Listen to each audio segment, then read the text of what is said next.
নমস্কার বন্ধুরা, আমি আজকে আপনাদের সামনে কাঁচা আমের আচার বানাতে চলছি।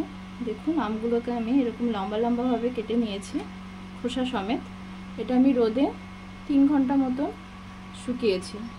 এটার মধ্যে আমি লবণ দিইনি, কারণ লবণ দিলে এটা থেকে জল উঠে যায়।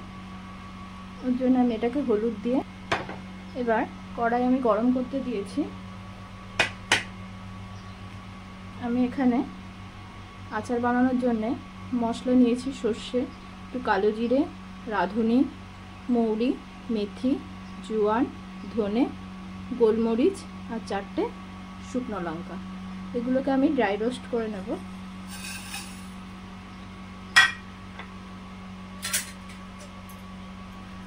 হালকা, বেশি ভাজবো না, হালকা এটাকে একটু রোস্ট করে আচারের মশলাটা তৈরি করে নেব। আপনারা এই আমের আচারটা এমনভাবে করবেন তো সারা বছর আপনারা আচারটা রেখে খেতে পারবেন।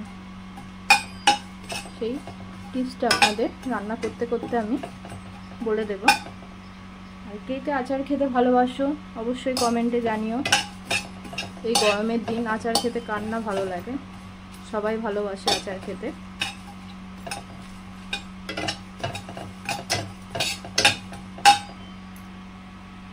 দেখুন, মশলাটা আমার প্রায় রোস্ট হয়ে গেছে। এবার আমি নামিয়ে নেব।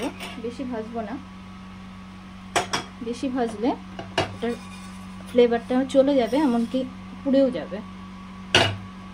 এবার আমি সর্ষের তেল দিয়ে আমি আচারটি করব। আপনারা সর্ষের তেল দিয়ে করার চেষ্টা করবেন।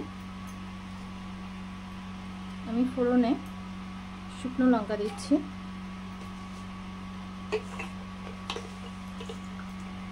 পাঁচফোড়ন দেব,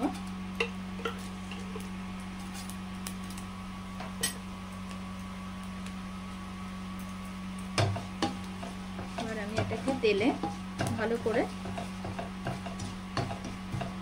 নাড়িয়ে নেব। পাঁচফোড়নের একটা দারুণ ফ্লেভার আসছে। এবার আমি আমগুলো যে শুকিয়ে নিয়েছি, এবার এক এক করে আমি কড়াইয়ের মধ্যে দিয়ে দেব।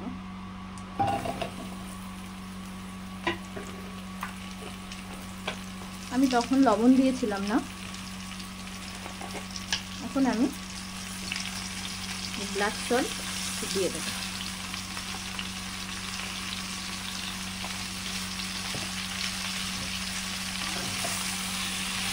এবার এটাকে ভালো করে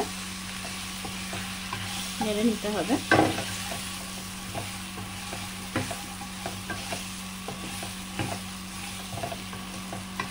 আপনারা এইভাবে বানিয়ে দেখবেন, দারুণ লাগবে খেতে।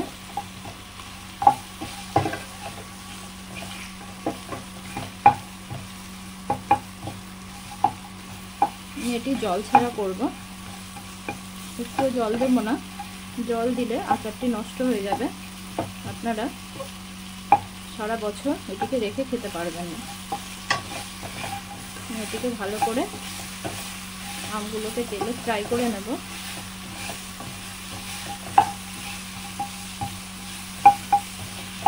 আমগুলো তেলে ফ্রাই হতে হতে এবার আমি যে মশলাটা করেছি এটি আমি পেস্ট করে নেব।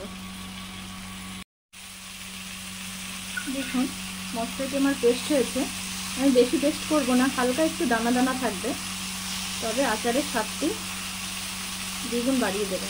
যখন মুখে বাজবে এই দানা দানাগুলো